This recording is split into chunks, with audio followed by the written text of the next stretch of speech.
রব্বুল আলামিনের প্রশংসা এবং প্রিয় নবী সাল্লাল্লাহু আলাইহি সাল্লামের প্রতি সালাত ও সালামের পর আজ জুম্মাবার আসর থেকে মাগরিবের সময় পর্যন্ত এই যে মুবারক সময় আপনাদের জানাই আছে, আশা করি অত্যন্ত গুরুত্বপূর্ণ ফজিলতপূর্ণ সময়।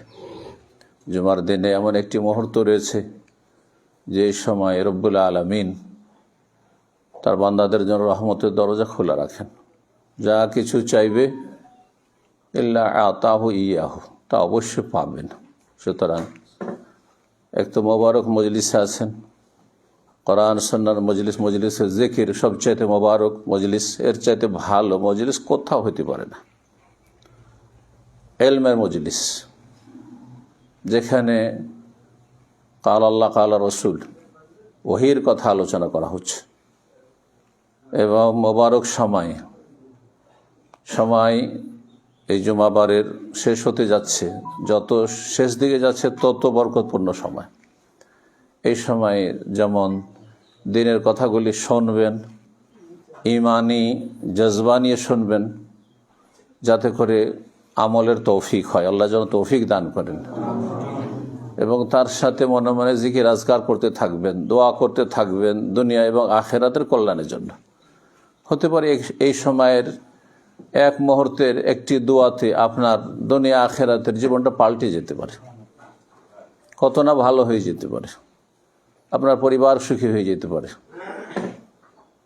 অনেকের মানসিক অসুস্থতা রয়েছে, শারীরিক অসুস্থতা রয়েছে, পারিবারিক অশান্তি রয়েছে, সামাজিক অশান্তির তো শেষ নেই।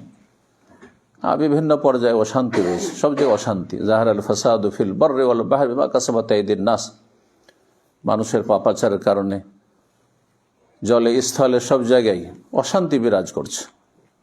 এই অশান্তির মাঝে ভালো মানুষের বসবাস করা যেন জাহান্নামে বসবাস করার মতো। হাদিসের ভাষায় যদি কাল কাবেদ আল জামর, সেই যুগ চলে এসছে। ইমান ইসলামকে ধরে রাখা, জান্নাতের পথে থাকা হচ্ছে হাতে আগুন নিয়ে থাকার মতো।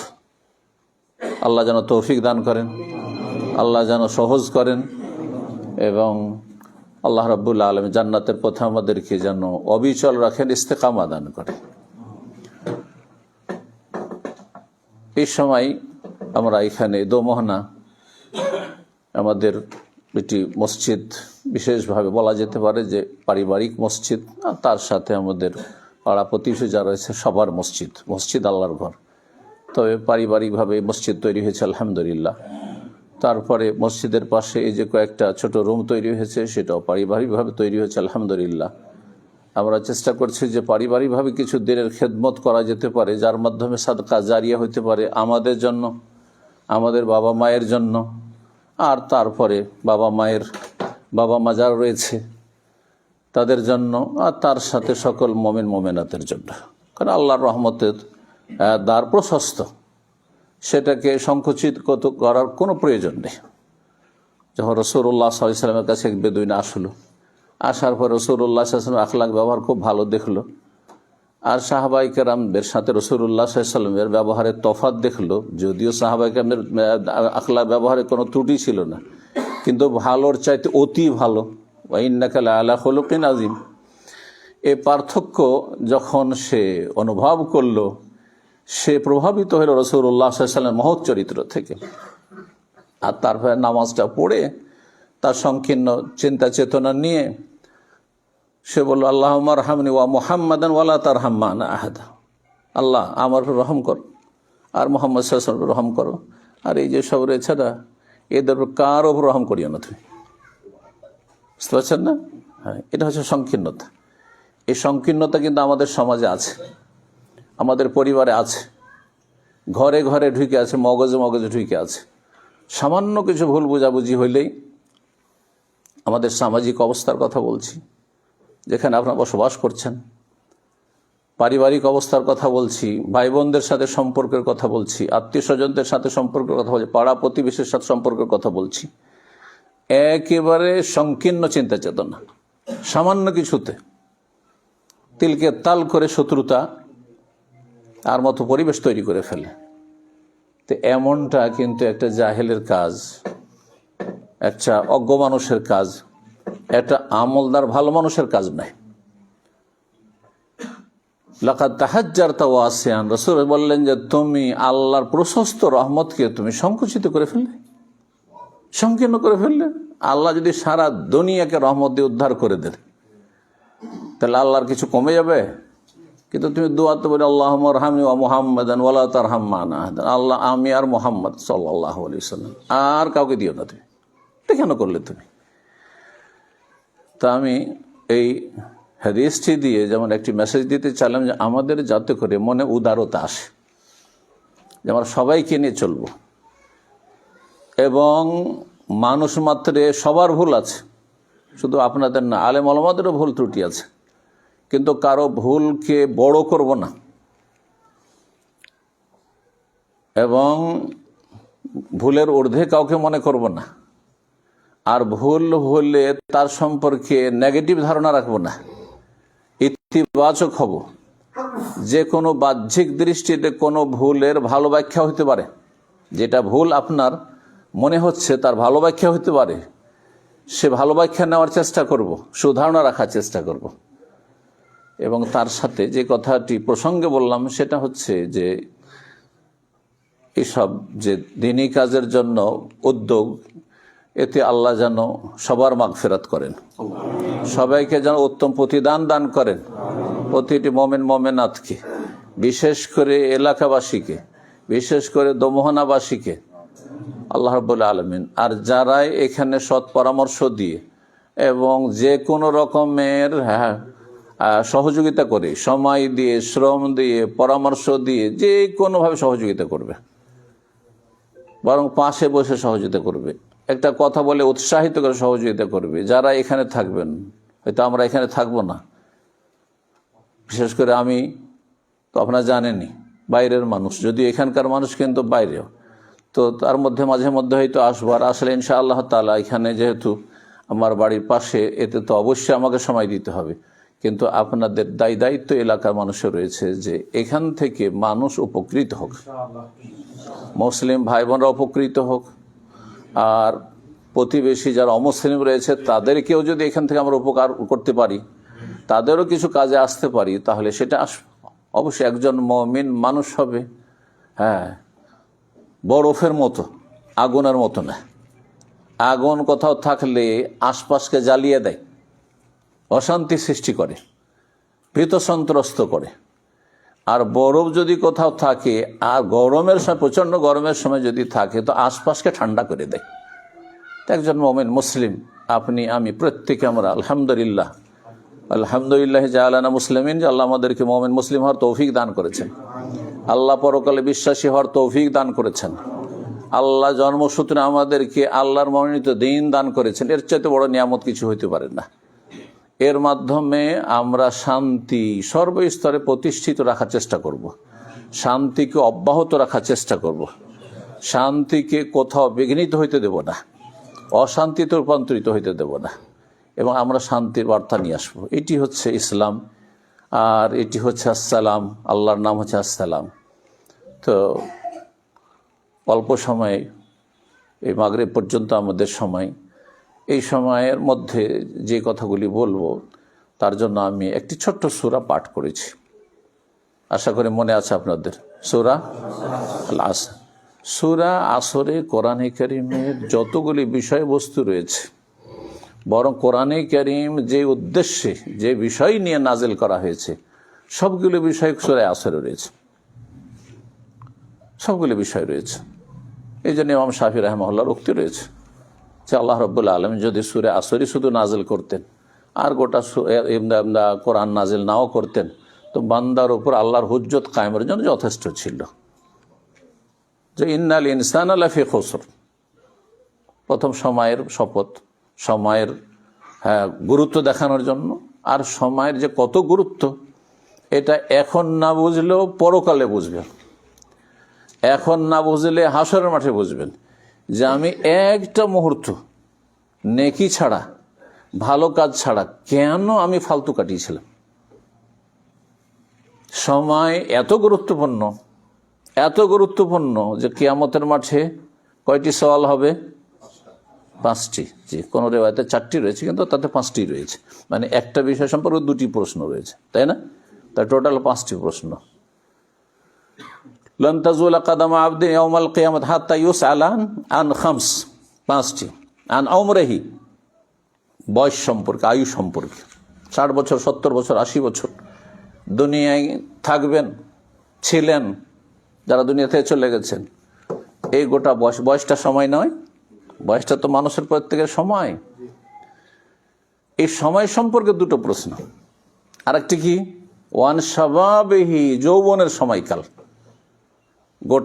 গোটা আয়ুটা, আর বিশেষ করে যৌবনকাল। কারণ যৌবনকালে যে ভালো মানুষ হয়ে যেতে পারলো, সে বাকি সময় আশা করা যায় যে ভালো মানুষ হবে।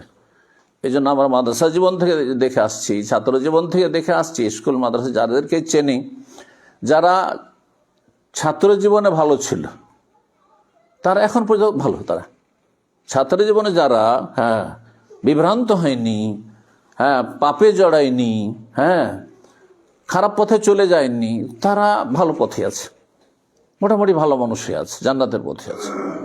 কিন্তু যৌবনকালে যারা বিভ্রান্ত হয়েছে, তাদের ইউটার্ন করে ফিরে আসাটা অনেক দূরের ব্যাপার।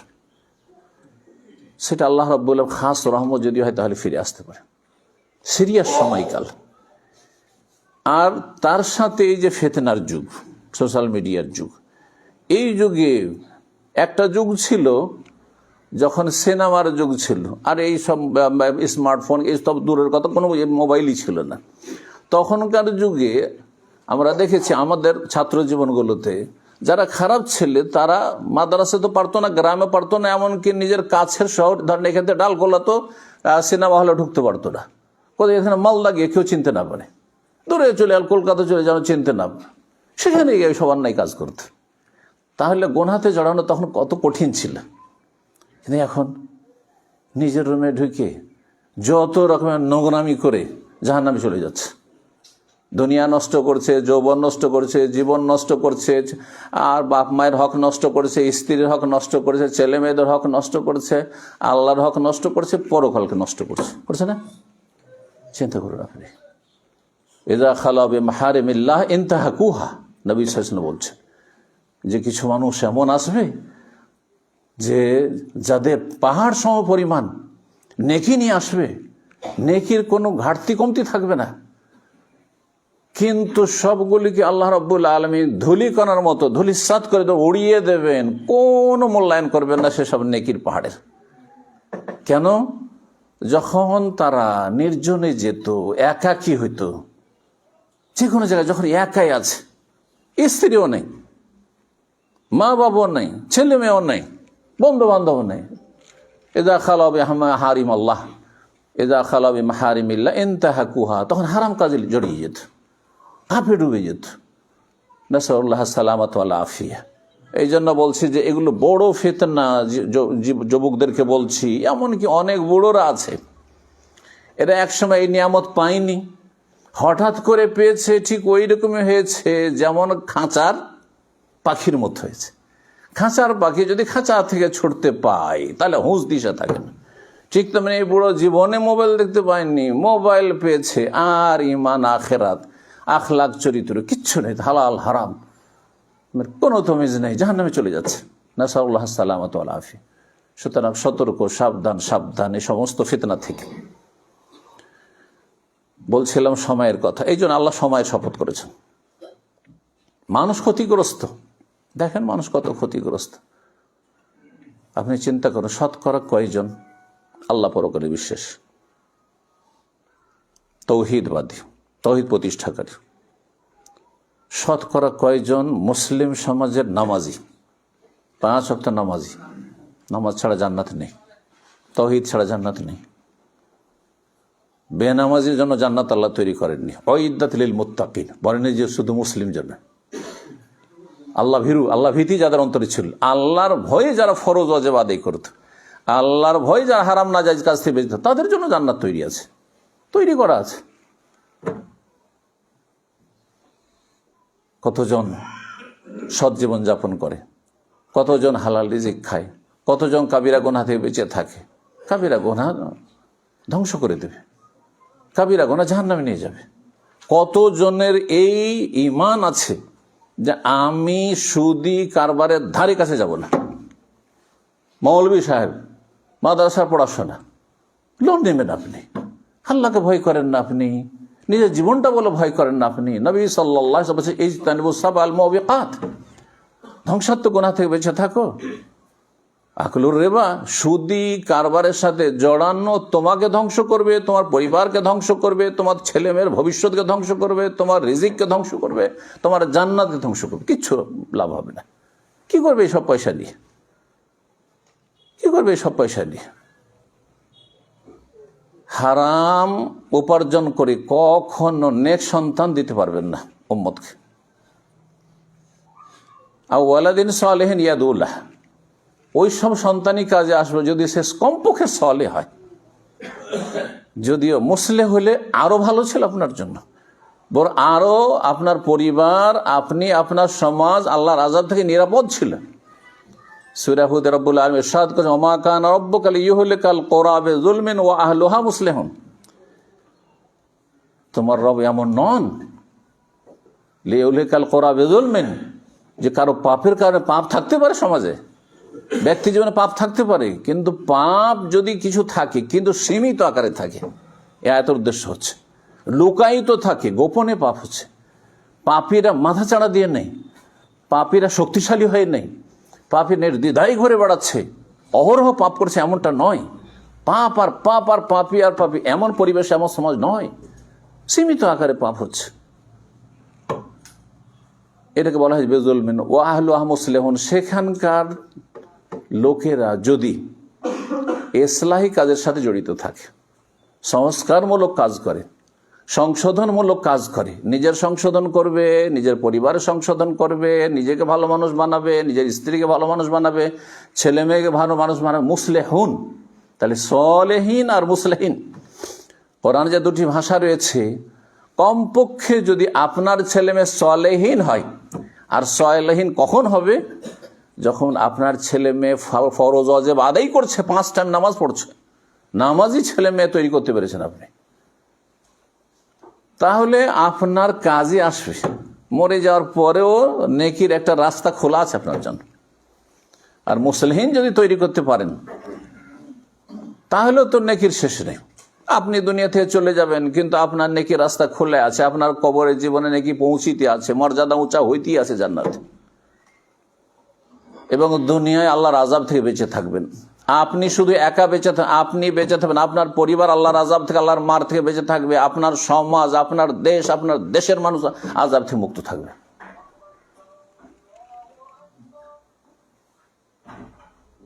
ইন্নাল ইনসানা লাফি খুসর বলছিলাম, মানুষ ক্ষতিগ্রস্ত।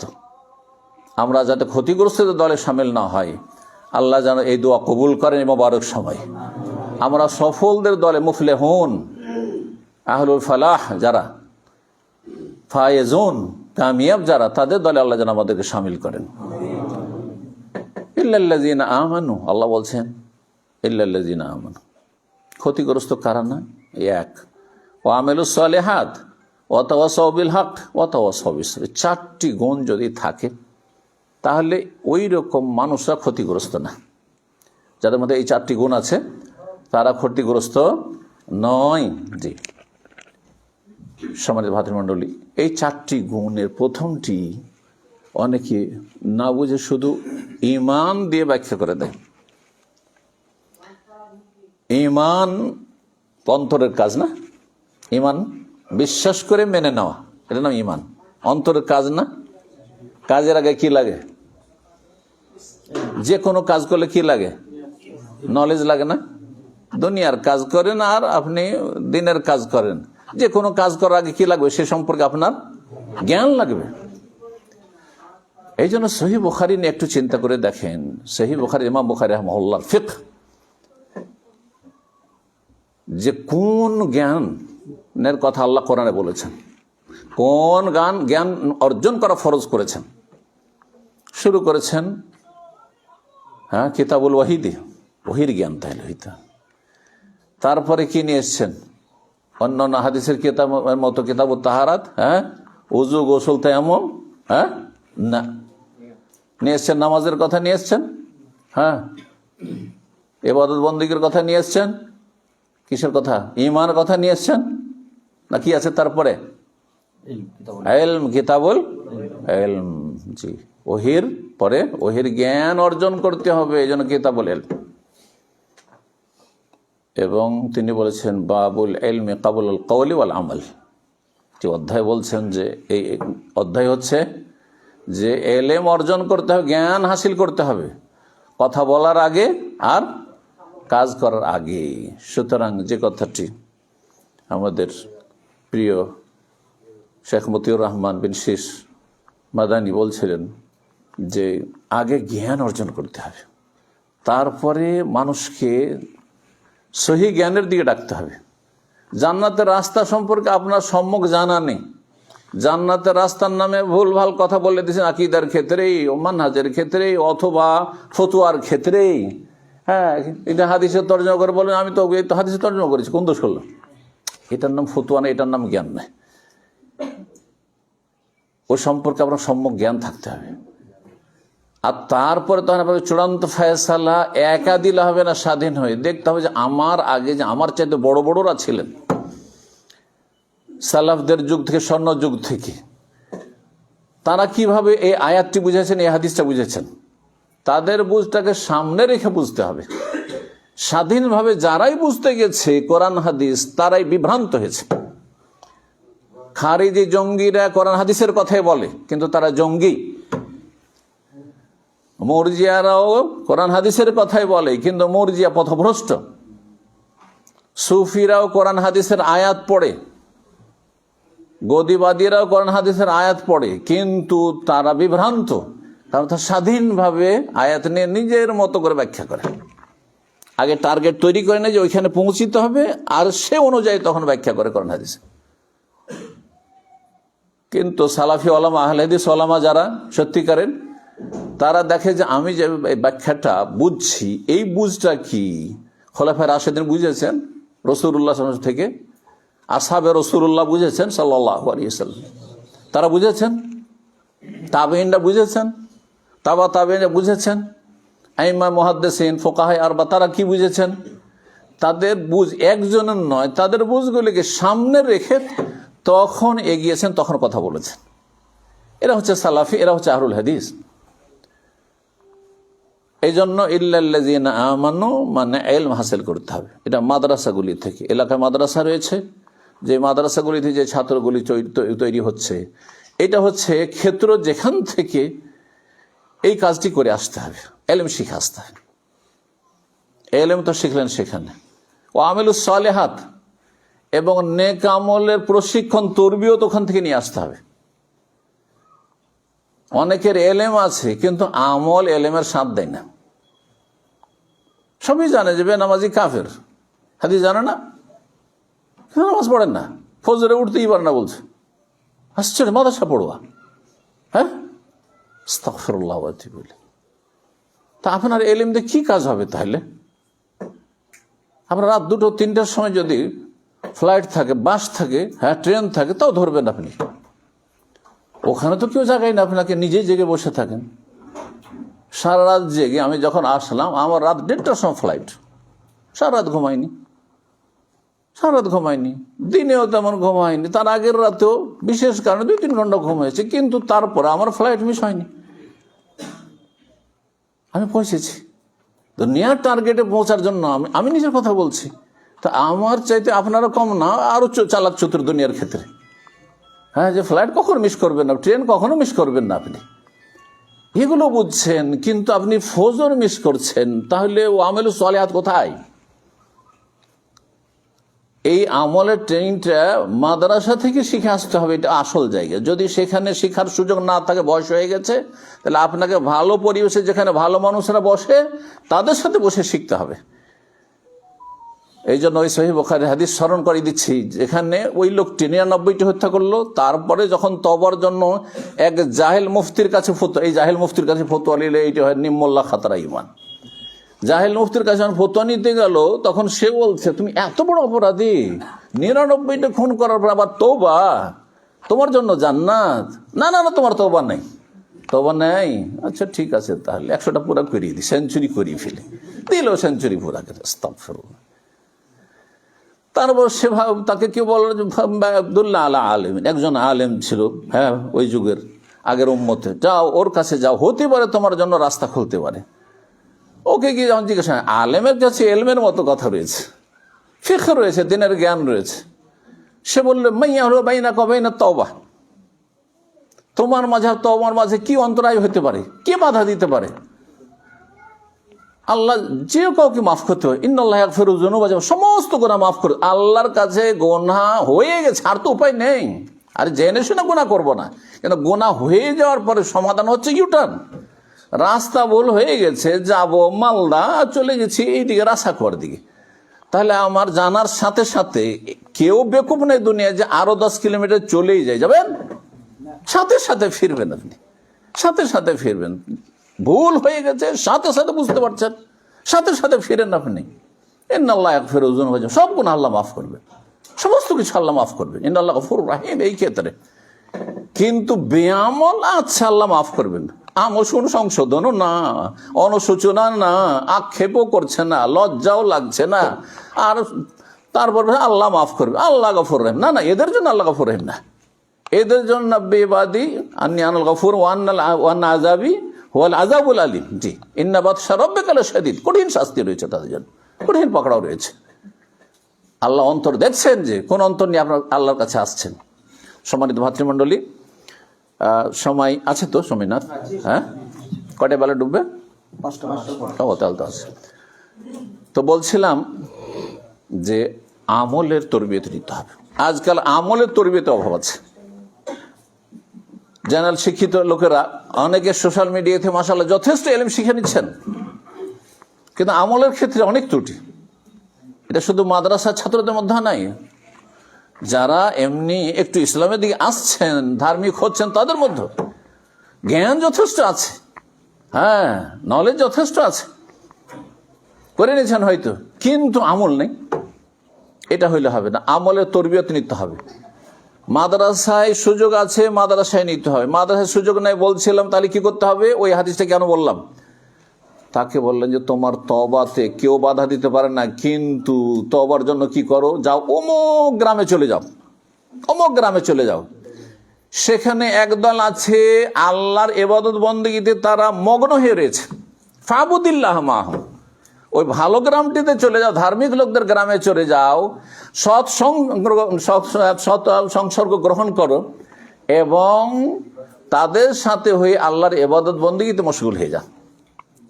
তাহলে যেসব ভাইয়েরা স্কুল, কলেজ, ইউনিভার্সিটিতে পড়ছেন বা পড়েছেন বা পড়ার যুগ শেষ হয়ে গেছে, তাদেরকে বলবো ভালো লোকের সাথে উঠা বসা করেন। ইত্তাকুল্লাহ কুনু মা'আস সাদিকিন, এই লোকজনকে পানি দাও, কুনু মা'আস সাদিকিন, ভালো মানুষের সাথে আপনি হয়ে যান। ভালো মানুষের সাথে বসলে আস-সাহিবু আস-সাহিব, আরবিতে প্রবাদ রয়েছে যে সঙ্গী মানুষকে কি করে, টেনে হেঁচড়ে নিয়ে যায়। সঙ্গী মানুষকে টেনে হেঁচড়ে নিয়ে যায়। বাংলা কি বলে, সঙ্গ দোষে লোহা ভাসে। আপনি ভালো মানুষের সাথে বসবেন তো ভালো হয়ে যাবেন। আর ওই খারাপ বন্ধু বান্ধব আগের ছিল, এখন আপনি একটু সংশোধন করে এসেছেন, তারপর খারাপ বন্ধু ত্যাগ করছেন না, ওদের সাথে রিলেশন রাখছেন, ওদের সাথে টেলিফোন যোগাযোগ রাখছেন, ওদের সাথে চায়ের আড্ডায় বসছেন, কখনো ভালো মানুষ থাকতে পারবেন না, খারাপ হয়ে যাবে না। আবার আপনার মধ্যে বিভ্রান্তি চলে আসবে, উল্টো দিকে ফিরে যাবেন। সতর্ক সাবধান করছি স্কুল, কলেজের, ইউনিভার্সিটির ছাত্র ছাত্রীদেরকে, যাদেরকে আল্লাহ হেদায়েত নসিব করেছেন, যদি হেদায়েত টিকে থাকতে চান তাহলে আগের যারা খারাপ সঙ্গী ছিল তাদেরকে পরিত্যাগ করুন, বর্জন করুন, ভালো সঙ্গী তলাশ করুন, তাদের সাথে চলাফেরা করা আর চেষ্টা করুন। আল্লাহ যেন তৌফিক দান করেন। তাহলে এলেম হাসিল করে আমল করতে হয় বলছিলাম। এই আমলের গুরুত্বের জন্যই 7 বছরে কচি কাচাদের সালাতের প্রশিক্ষণ দিতে বলা হয়েছে, অথচ ফরজ হয় না। 7 বছর থেকে শুরু করতে বলা হয়েছে, 10 বছরেও ফরজ হয় না। তারপরে তাকিদের সাথে চাপ সৃষ্টি করে 10 বছরে কোনো ছেলের উপর নামাজ ফরজ হয় না। সাধারণত সাবালক হয় না, হ্যাঁ মেয়ে হইতে পারে। যখন সাবালক সাবালিকা হবে তখন ফরজ হবে। তারপরও চিন্তা করুন, 14 বছর 15 বছরে গিয়ে সাধারণত সাবালক হয়, তাহলে কমপক্ষে কতদিন টাইম পেলো 7 বছর থেকে নিয়ে? হ্যাঁ, 7 7 14, 7 বছরের ট্রেনিং এর পরেও একজন মানুষ ভালো মানুষ হবেন না, এটা অসম্ভব কথা। অসম্ভব কথা। কেন হবে না? তাহলে দেখতে হবে যে রহস্য কি রয়েছে, কোনখানে বাধা আছে, ট্রেনিং এ ত্রুটি আছে। অথচ আপনি কিছুই জানতেন না, স্টিয়ারিং ধরতে জানতেন না, 10টা দিন 20টা দিন ট্রেনিং করে আপনি পাকা ড্রাইভারের গাড়ি চালিয়ে বেড়াচ্ছেন। আপনি ওয়ামেলুস সালেহাত হয়ে গেল, তাহলে নিজে এলেম হয়ে গেল, ইমানটা পাকা হয়ে গেল। হ্যাঁ, ইমান যেসব স্তর রয়েছে সেগুলি ঠিক হয়ে গেল, ইমানে যেগুলো দিক রয়েছে, ইমান আর কান রয়েছে, আর শাখা প্রশাখা রয়েছে, সেগুলি সম্পর্কে জ্ঞান অর্জন হয়ে গেল, আর আমল করা শুরু হয়ে গেল। তারপরে ভালো আমল ফারাইজ ওয়াজিবাত করতে লাগলেন, হারাম নাজায়েজ থেকে বাঁচতে শুরু করলেন। আলহামদুলিল্লাহ। এখন কি করতে হবে? ওয়াতাওয়াসাউ বিল হক, কি করতে হবে? হক কথার একজন অপরজনকে ওসিয়ত করবে। আল্লাহ বলছেন একজন অপরজনকে উপদেশ দেবে। এরই নাম কোরআনের ভাষায় আমর বিল মারুফ ওয়া নাহিল মুনকার, ভালো কাজের উপদেশ দেওয়া, অন্যায় কাজে বাধা দেওয়া। অন্যায় কাজে বাধা দেওয়া সরকারের কাজ, পাবলিকের কাজ নয়। ভালো করছেন কোনটা? অন্যায় কাজে ভুল কথা বলছি। অন্যায় কাজে বাধা দেওয়ার 3টি স্তর রয়েছে। প্রথম স্তরটি, অন্যায় কাজে বাধা দেওয়ার কয়টি স্তর রয়েছে? 3টি স্তর রয়েছে। কি? হ্যাঁ, সহি মুসলিমের হাদিস, মান রাআ মিনকুম মুনকারান ফালিয়ুগাইয়িরহু বিয়াদিহি, যেই ব্যক্তি কোনো অন্যায় কাজ দেখে, একটা ফরজ কাজ হতে হবে, হয় না, করে না, হারাম কাজ হতে হবে না, সমাজে পরিবারে হচ্ছে, হ্যাঁ এলাকায় হচ্ছে, ফালিয়ুগাইয়িরহু বিয়াদিহি, বল প্রয়োগ করে বাধা দেবে। বল প্রয়োগ কে করবে? যাদের কাছে ক্ষমতা আছে, হ্যাঁ তাদের উপর গুরু দায়িত্ব। আচ্ছা, এটা এই জন্য বলছি যে অনেকে আইনকে হাতে তুলে নেয়। আইনকে কখনো হাতে তুলে নেবেন না। এই কাজটি কার? যাদেরকে ক্ষমতা দেওয়া হয়েছে, অথবা সরকার যাদের জন্য বৈধতা দিয়েছে। আপনার জন্য কতটা বৈধ রয়েছে? আমাদের সমাজে কুসংস্কার মধ্যে একটি কুসংস্কার হচ্ছে যে অন্যের কাজে হস্তক্ষেপ করা বা অন্যের ফিল্ডে হস্তক্ষেপ করা। যেমন আপনার স্ত্রী বেহায়া বেপর্দা চলছে, তাহলে আপনি কি করতে পারবেন? বল প্রয়োগ করে আপনার পরিবার, আপনি কিন্তু সরকার, ওখানে আপনি আপনার পরিবারের অভিভাবক, মালিক, সেখানে বল প্রয়োগ করবেন আপনি।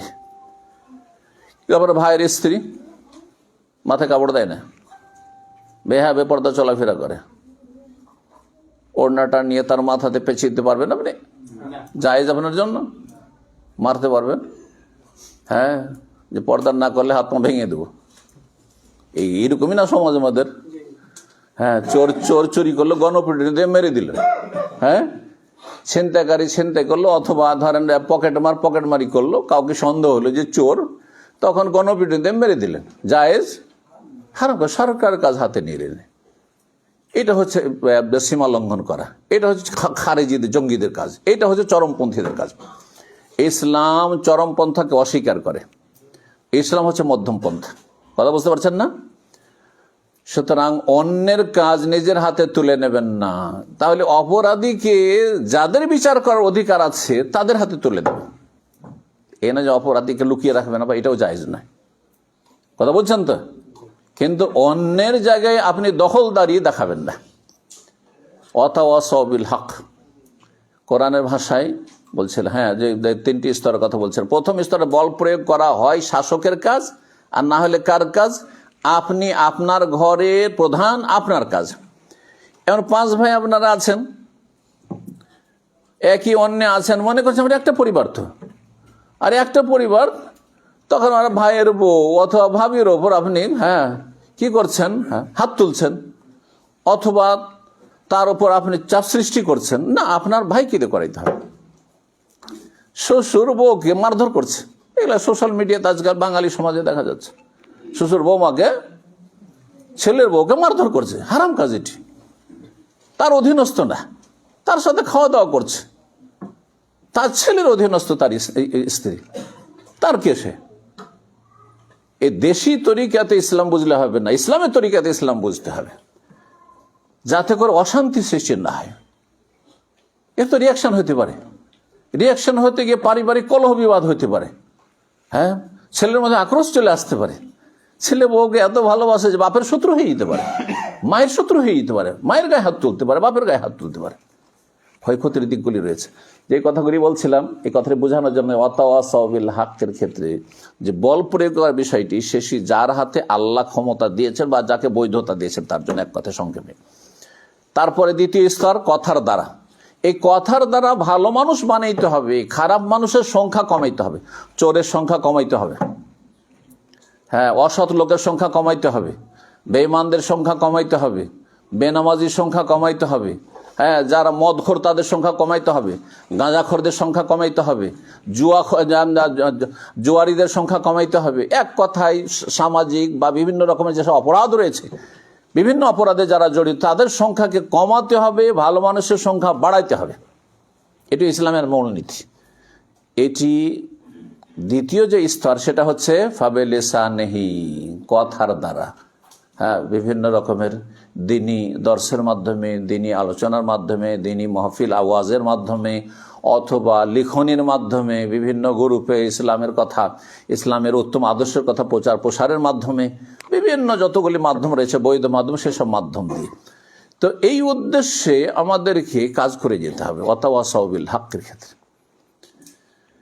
এটা যেখানে সম্ভব নয়, এমন মানুষ জালেম যে যাকে বলাও যাবে না, ভালো ভাষাতে বলা যাবে না,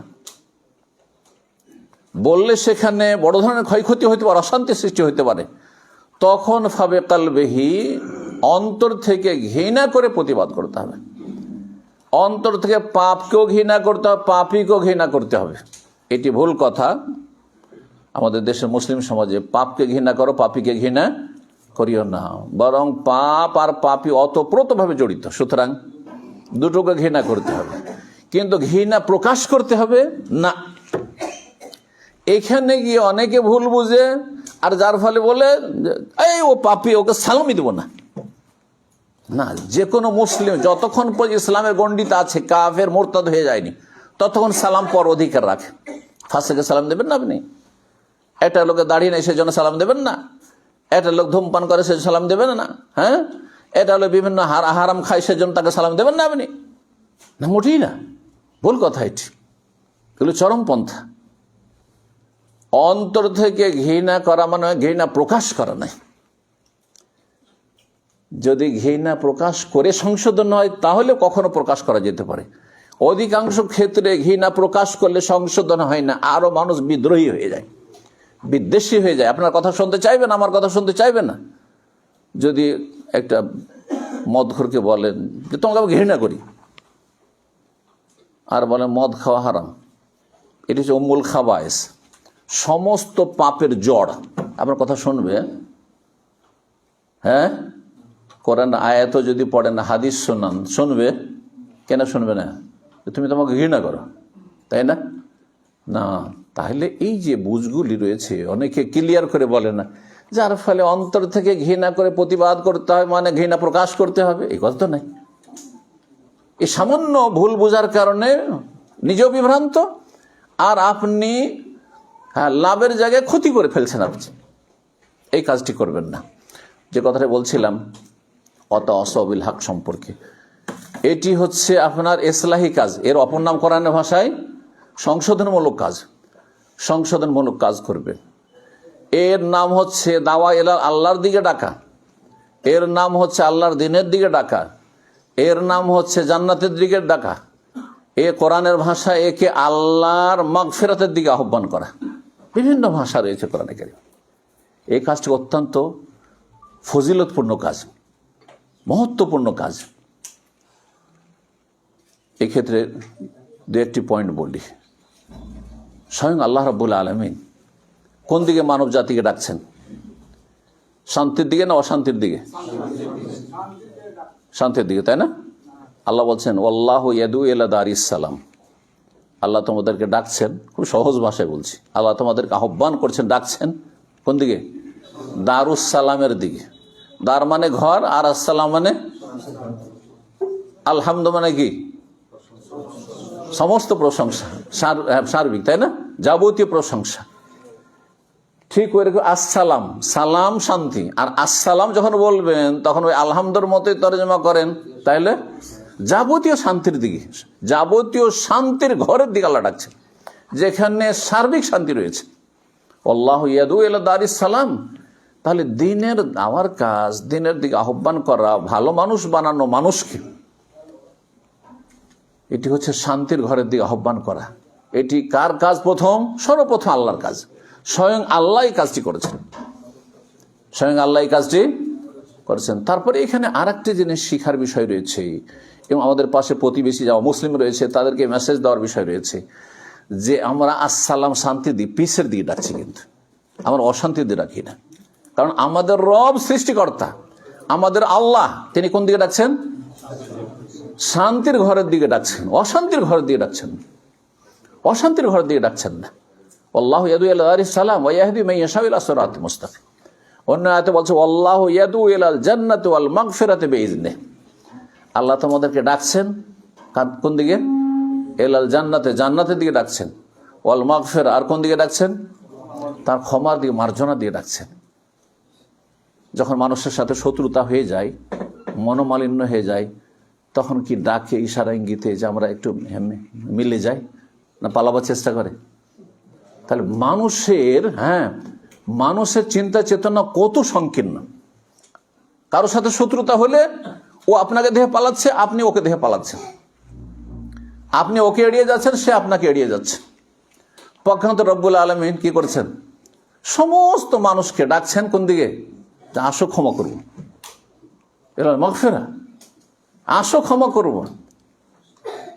মুসলিমকে শুধু নয়, কোরআনে কারিমে সূরাতুল মায়েদায় রয়েছে খ্রিস্টানদের কথা আল্লাহ বলছেন, যারা বলছে এক আল্লাহ নয়, তিন আল্লাহ, তৃতীয়বাদ বিষয়, ইন্নাল্লাহা সালিসু সালাসা, তাদের কথা উল্লেখ করার পরে বলছেন আফালা ইয়াতুবুনা ইলাল্লাহি ওয়া ইয়াস্তাগফিরুনা।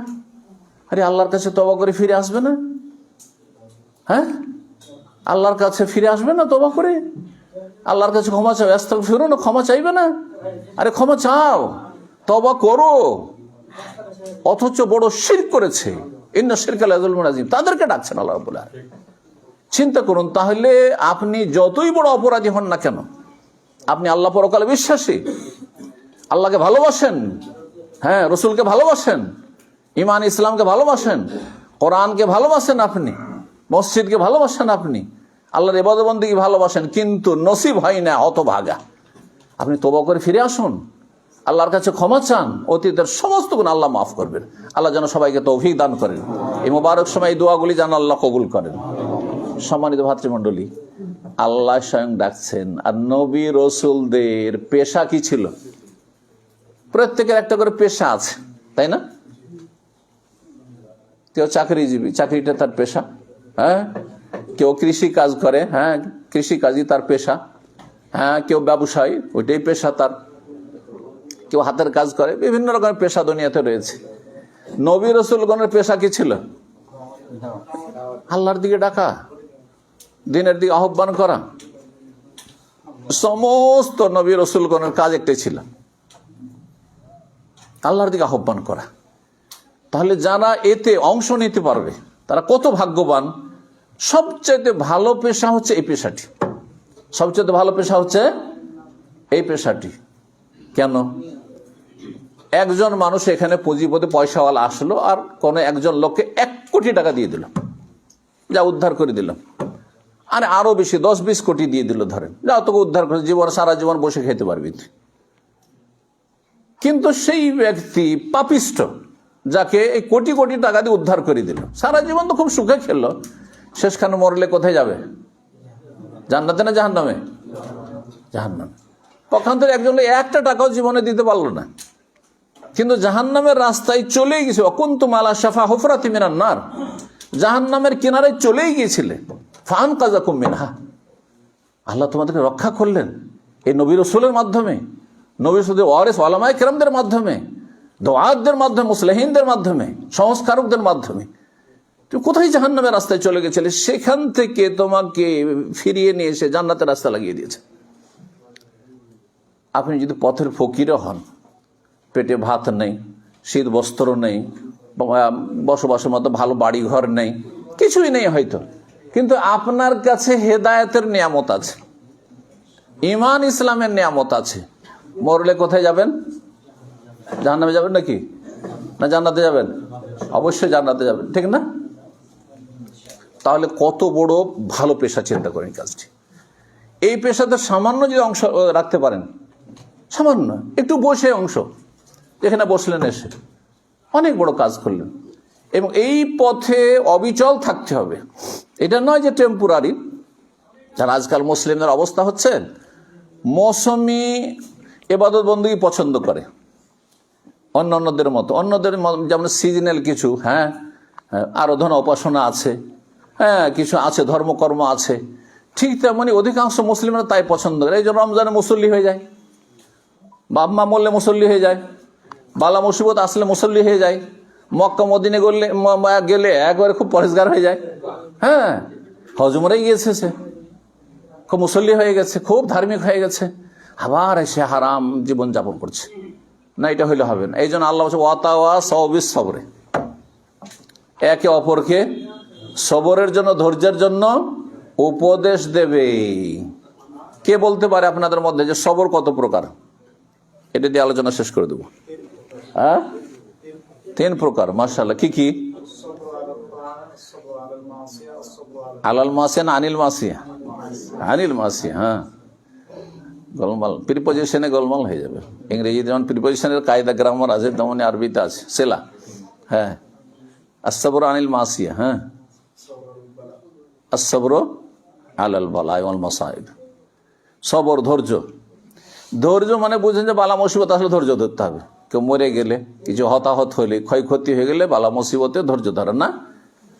এর চাইতে বড় গুরুত্বপূর্ণ আরো 2টো ধৈর্য আছে। কি? আসসাবর আলা তাআ, যেটির কথা বললাম। হ্যাঁ, নেক পথে, জান্নাতের পথে, আল্লাহ সন্তুষ্টির পথে অবিচল থাকা, ধৈর্য ধারণ করা। আমি মৌসুমি রমজানি নামাজি না, আমি রমজানি না, আমি আল্লাহওয়ালা, আমি হচ্ছে রব্বানি। রমজানি হবেন না, কি হবেন? রব্বানি হবেন, হক্কানি হবেন, আল্লাহওয়ালা হবেন। আপনি আল্লাহওয়ালা ব্যক্তি। আল্লাহ, যে আল্লাহ রমজানে আছেন, ওই আল্লাহ আরো 11 মাস আছেন, সবসময় আছেন, হাইয়ুন লা ইয়ামুত। সুতরাং সবসময় আল্লাহর ইবাদত বন্দেগী একই রকম করতে হবে। শুধু নফলে কম বেশি করতে পারেন, যে রমজান মাসে আপনার নফল বেশি, আর অন্য মাসে হয়তো নফল কম। রমজানে খুব কোরআন পড়লেন, রমজানে আপনি তারাবি পড়লেন, রমজানে আরো ইবাদত বন্দেগী করলেন, ইতিকাফ করলেন, কিন্তু ফরজ সমান সমান, ফরজ ইবাদত বন্দেগী সমান সমান, এরকম হইতে হবে। আসসাবর আলা তাআ, আল্লাহ সন্তুষ্টির পথে, জান্নাতের পথে সবর করা। জি, এই সবচেয়ে গুরুত্বপূর্ণ। এইটির নাম হচ্ছে দ্বীন ইসলাম। আর সবরের 3টি যে দিক রয়েছে বা 3টা প্রকার রয়েছে, এই 3টার নাম পুরো ইসলাম। পুরো ইসলামে 3টিতে রয়েছে। একজন মানুষ, হ্যাঁ, আল্লাহ সন্তুষ্টির কাজে অবিচল থাকলো, এই সবর আলা তাআ। আর আসসাবর আনিল মাসিয়া, সমস্ত গুনাহ থেকে বাঁচার ক্ষেত্রে ধৈর্য ধারণ করলো। কারণ এই ফিতনার যুগে চোখের সামনে আকর্ষণীয় নোংরা ছবি আসছে, সবাই দেখছে, ব্লু ফিল্ম, আর আমি একবার দেখলাম না। এখানে সবরের ব্যাপার আছে, যেমন তেমন বিষয় নেই। আরে কেউ নেই, আমি একা আছি, কেউ জানতে পারবে না যে আমি এত খারাপ কিছু দেখি। সেখানে সবর করা, অথচ আপনার কাছে সব ফ্যাসিলিটি, আনলিমিটেড ইন্টারনেট আছে, আর স্মার্টফোন আছে, আর আপনি নির্জনে আছেন, আর সেখানে সবর করা। সবর আনিল মাসিয়া, গুনাহ থেকে বেঁচে থাকা, এটা যেমন তেমন বিষয় নাই, অত্যন্ত গুরুত্বপূর্ণ বিষয়। আর তারপর আসসাবর আল বালা, বালা মুসিবত সবসময় থাকে না। আলহামদুলিল্লাহ সুখে আছেন আপনারা, তাই না? নাহলে এখানে আসতেই পারতেন না আপনি। বালা মুসিবত মাঝে মধ্যে কখনো আসে। আমরা বালা মুসিবত সামান্য যদি 2-4-5 দিনের জন্য আসে, তো মনে সারা জীবনের সমস্ত সুখ শান্তি ভুলে যাচ্ছেন। দুনিয়ার সামান্য অশান্তিতে যদি সারা জীবনের সুখ শান্তি আর সুখের সামগ্রী সব ভুলে যান, আর কখনো শান্তি পেলাম না, হাই রে জীবনটা, হাই রে অশান্তি, বলছেন না? তাহলে যখন জাহান্নামে প্রথম ডুবানো হবে, তখন আর কিছু মনে থাকবে? হ্যাঁ, দুনিয়ার এত নিয়ামত মনে থাকবে? দুনিয়ার এত ভোগ বিলাসী জীবন থাকবে না? থাকবে না, কিছুই মনে থাকবে না। এই জন্য জাহান্নামে বলবে, আল্লাহ কোনোদিন সুখ শান্তি পাইনি, কোনোদিন সুখ শান্তি পাইনি। অথচ দুনিয়ার আনআম আহলিদ দুনিয়া, দুনিয়ার সবচেয়ে বড় বিলাসী মানুষ ছিল সে। জি, সুতরাং ইত্তাকুন নারা ওয়ালাউ বিশিক্কি তামরা, জাহান্নামের আযাব থেকে বাঁচার চেষ্টা করুন। আল্লাহ যেন আমাদের সকলকে তৌফিক দান করেন। যে কোর্সটি বললাম, ইলম হাসিল করুন। যেখানে আছেন সেখানে আপনি আপনার ক্ষেত্র ফিল্ড তলাশ করেন। মাদ্রাসা স্কুলে জীবনে আছেন না বড় হয়ে গেছেন, ইলম হাসিল করুন। আর কি করুন? ঈমানকে মজবুত করুন। চোখের সামনে যেন জান্নাত জাহান্নাম দেখতে পাচ্ছেন। চোখের সামনে শুধু পয়সাই দেখছেন আপনি। চোখের সামনে মানুষের সুখের সামনে এত পয়সাওয়ালা হয়ে গেল রে, এত ভালো ভালো গাড়ি আর বাড়ি নিয়ে তারা ঘুরছেন, আমি তো কিছু হইতে পারলাম না রে। এগুলো দেখলে হবে না, দেখতে হবে কোনটি? বিল গায়ব, চোখের আড়ালে শয়তান পর্দা ফেলে রেখেছে। হ্যাঁ, জান্নাতের সামনে, জাহান্নামের সামনে, আল্লাহর আযাবের সামনে, কবর আযাবের সামনে পর্দা ফেলে রেখেছে। এই পর্দাকে সরাইতে হবে, তারপরে দেখতে হবে যে এক্ষুনি চলে যেতে পারেন। আমার ঘনিষ্ঠ মানুষ, হিতাকাঙ্ক্ষী মানুষ, রিয়াদ শহরে গেলে কারো বাড়িতে থাকতাম না, তার বাসাতে থাকতাম। হঠাৎ করে আজকে রাত্রে 3টার সময় সে মেসেজ দিয়েছে যে আমার স্ত্রী মারা গেছে। ইন্না লিল্লাহি ওয়া ইন্না ইলাইহি রাজিউন। আল্লাহ রহম করেন। আমাদের দেশে আবার একটা ভুল আছে, এই ভুলটা সংশোধন করা জরুরি। আলেম ওলামারাও কারো মারার খবর পেলে মনে করে যে দোয়া হচ্ছে কি, ইন্না লিল্লাহি ওয়া ইন্না ইলাইহি রাজিউন। ব্যাস, এটা দোয়া না মুসিবত পড়া, জিকির। আপনি মাইয়াতের জন্য কি দোয়া করলেন? কোন দোয়া করলেন? আচ্ছা, মাইয়াতের পরিবার যে সব সন্তুষ্ট, তাদের জন্য কি দোয়া করলেন? আরে আরবিতে জরুরি নয়, বাংলায় বলেন অন্তত, শুধু ইন্না লিল্লাহি। আমি দেখছি বেশ কিছু আলেমও আছে, হয়তো ওইরকম এলিমওয়ালা নয়, বা আসলে দেশাচার আমল করা। কারো খবর পেল একটা গ্রুপে, ইন্না লিল্লাহি ওয়া ইন্না ইলাইহি রাজিউন, আমরা সবার আল্লাহ, আর আল্লাহর কাছে ফিরে যেতে হবে। ভালোই কথা, এটা ইমানের কথা, আকীদার কথা। আপনি পড়লেন, আপনি জিকির, কিন্তু আপনি কি দোয়া করলেন মাইয়াতের জন্য? কি দোয়া করলেন মাইয়াতের পরিবারের জন্য? কথা বোঝা গেছে না? তাহলে ওখানে আপনার বলা উচিত ছিল, আল্লাহ মাইয়াতের উপর রহম করুন, তাই না? আল্লাহ তাকে জান্নাতবাসী করুন, জাহান্নামের কবর আযাব থেকে আল্লাহ রক্ষা করুন, এবং শোক সন্তপ্ত পরিবারকে বা আপনাদেরকে উত্তম ধৈর্য ধারণের তৌফিক দান করুন। আরে এতটি কথা তো বলবেন আপনি, কিছুই বলছেন না আপনি। এই যে ত্রুটিগুলো রয়েছে, এগুলো সংশোধনের প্রয়োজন রয়েছে। শুধু ইন্না লিল্লাহ পড়া দোয়া নয়, কথা বুঝতে পারছেন না? ওর সাথে দোয়া করতে হয় মাইয়াতের জন্য, মাইয়াতের পরিবারের জন্য। তো আমি ব্যস্ততার কারণে মেসেজ দেখিনি। আজকে জুমা পড়তে গিয়ে ওখানে চিন্তা করলাম যে একটু গাড়িতে ফিরে আসে, তো দেখি তো মেসেজ, সুবহানাল্লাহ, অথবা বের হওয়ার সময়, সুবহানাল্লাহ, আশ্চর্য খবর। অথচ 2-3 দিন পর পরই একটা করে মেসেজ দেয়, মাঝে মধ্যে কোনো কথা জিজ্ঞাসা থাকে, কোনো পরামর্শ থাকে। তো শুনে অবাক হয়ে গেলাম। তো কখন আমাকে চলে যেতে হইতে পারে, কখন আপনাদের চলে যেতে হইতে পারে, কে যে কখন আমাদের মাঝে থেকে চলে যাবে, সবসময় প্রস্তুত থাকেন। আল্লাহ যেন প্রস্তুত থাকার তৌফিক দান করেন। ঈমান আমলকে আপডেট রাখেন, যে কোনো সময় ডাক চলে আসে, যাতে জান্নাত পেতে পারি। মানুষের হক মেরে খাবেন না। টাকা পয়সা মেরে আপনি পরের কাঁধে পা দিয়ে বড়লোক হচ্ছেন ধার কর্জা নিয়ে, আর ওর টাকাকে ঝুলিয়ে রেখেছেন, আপনার সম্পদ হয়ে গেছে। এই বদচরিত্রগুলো বাদ দেন, কারণ এতে হঠাৎ করে যদি মারা যান, আল্লাহ কখনো মাফ করবেন না। আপনার ছেলেমেয়েরা দেবে, আপনি নিশ্চিত? আর নিশ্চিত হইলে এভাবে চলে যাওয়া কি আপনার জন্য কত ঝুঁকিপূর্ণ, কত ঝুঁকিপূর্ণ। সুতরাং এমন অবস্থা থাকেন যে কারো একটা পয়সা রাখবো না, আপডেট হয়ে সবসময় থাকবো, যাতে করে যে কোনো সময় মত চলে আসলে আল্লাহর সামনে গেলে আল্লাহ যেন আমাকে মাফ করে দেন এবং আমি জান্নাত পেতে পারি। আল্লাহ আমাদের সকলকে তৌফিক দান করেন। জাযাকুমুল্লাহু খাইরান। সুবহান রাব্বিকা রাব্বিল ইজ্জাতি আম্মা ইয়াসিফুন ওয়া সালামুন আলাল মুরসালিন ওয়া আলহামদুলিল্লাহি রাব্বিল আলামিন। যেসব ভাইরা এসেছেন দূর দূরান্ত থেকে, তাদের শুকরিয়া আদায় করি।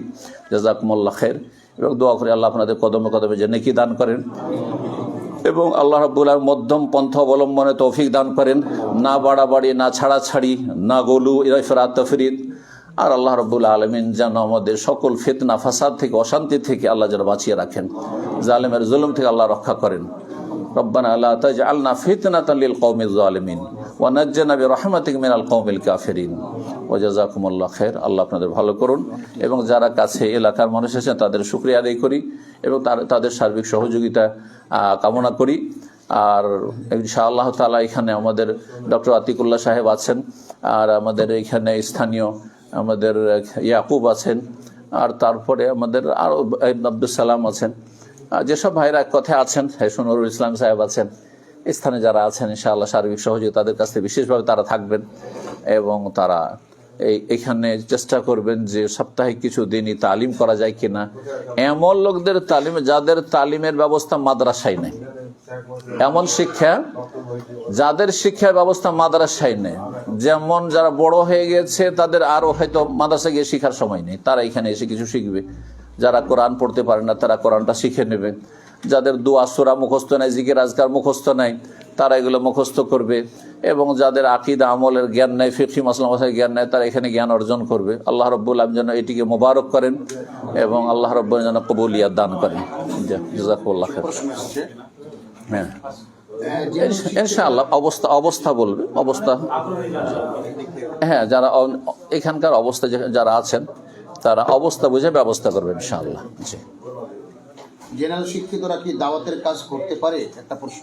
জেনারেল শিক্ষিত লোকেরা কি দাওয়াতি কাজ করতে পারে? যদি জেনারেল শিক্ষিত দিনের জ্ঞান অর্জন করে এতটা পর্যায়ে চলে যান যে যেই কথাগুলি তিনি বলছেন সেই কথাগুলিতে তিনি একেবারে ভালো জ্ঞান অর্জন করেছেন, যে বিষয়ে বলছেন, তাহলে ততটা পর্যন্ত করতে পারে। কিন্তু ফতুয়া মাসলা মাসাইলের বিষয়ে তাদেরকে স্টেজে বসানো জায়েজ না, কারণ ফতুয়ার বিষয়টি অত্যন্ত জটিল। আমরাও ফতুয়ার ক্ষেত্রে আমাদেরকে অনেকে মনে করেন মুফতি, তাই না? মনে করেন না? কিন্তু আমরা হচ্ছে নাকিলুল ফতুয়া, খুব সহজ ভাষায় বলছি। এই কথাগুলি আমাদের দেশে পাবেন না, মনে করি যে সবাই মুফতি, যে ফতুয়া দিলে মুফতি হয়ে গেল। আমরা ফতুয়া বড়দের নকলকারী, শেখ ইবনে বাজ, শেখ বিন উসাইমিন, শেখ আলবানী, ইবনে তাইমিয়া, তারপরে আরো আইম্মায়ে কেরাম, হ্যাঁ, সবার কথাগুলির মধ্যে কোনটা কোরআন সুন্নাহর কাছাকাছি সেটা আপনাদের সামনে নকল করি। আমরা না কেলে ফতুয়া, মুফতি না। কথা বুঝতে পেরেছেন? এখন আমি যদি না কেলে ফতুয়া হইতো, এতদিন পড়াশোনা করে 30 বছর তো মদিনা পড়তে পড়তে 30 বছর কাছিয়ে দিয়েছি, তারপরে পড়াশোনা করতেই আছি, তাহলে আপনি একজন জেনারেল শিক্ষিত লোককে দাওয়ার স্টেজে নিয়ে বসে তারপরে তখন এরকম প্রশ্ন করা শুরু করলেন, আর হালাল হারাম জায়েজ না জায়েজ সব রকম ফতোয়া দিচ্ছে, এগুলো জায়েজ নয়, এগুলো সীমা লঙ্ঘন করছেন। জি, বারাকাল্লাহু ফিকুম। জামাতপন্থী ও বেদাত আকীদা ইমামদের পিছনে নামাজ আদায় করা যাবে কি? দেখেন, আমরা মধ্যম পন্থা অবলম্বন করি। প্রথম কথা, এলাকা হচ্ছে আহলে হাদিস এলাকা। যদি আহলে হাদিস মসজিদ পান তাহলে বেদাতের পেছনে নামাজ পড়া অবশ্যই আপত্তিকর, মাকরুহ। কারণ বেদাত তো আছেই, যদিও ছোট বেদাত হোক না কেন। আর বেদাত যদি বড় বেদাত থাকে, শিরকের বেদাত, কুফরির বেদাত থাকে, তাহলে তাদের পিছনে সালাত জায়েজ নয়। কিন্তু সাধারণত যাদের কথা বললেন, এদের মধ্যে যে বেদাতগুলি রয়েছে বাহ্যিক, অত ভিতরে না ঢুকে, সেই বেদাতগুলি মোটামুটি ইসলামের গণ্ডিতেই রাখে, গুনাহ কিন্তু ইসলাম থেকে বের করে দেয় না। যার ফলে নাই মামাতে কানা ভালো, যদি দেখেন যে আহলে হাদিস মসজিদে নাই, তখন তাদের পিছনে নামাজ পড়বেন। কিন্তু আহলে হাদিস মসজিদ থাকে তাদের পিছনে নামাজ পড়বেন না। জি, বারাকাল্লাহ।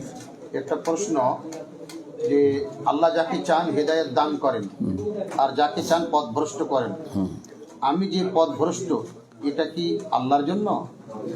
নাউযুবিল্লাহ। আপনি পথভ্রষ্ট সেজন্য আল্লাহ বলেছেন। তকদিরের প্রতি ইমানের একটা হচ্ছে ইলমুল্লাহ স্তর, 4টি স্তর। একটা হচ্ছে ইলমুল্লাহ আল ওয়াসি, তাই না? আল্লাহ সব জানছেন। কিতাবাতুল্লাহ, আল্লাহর চাওয়া। মাশিয়াতুল, আল্লাহর চাওয়া। আল্লাহর চাওয়া আপনার স্বাধীনতার পরিপন্থী নয়।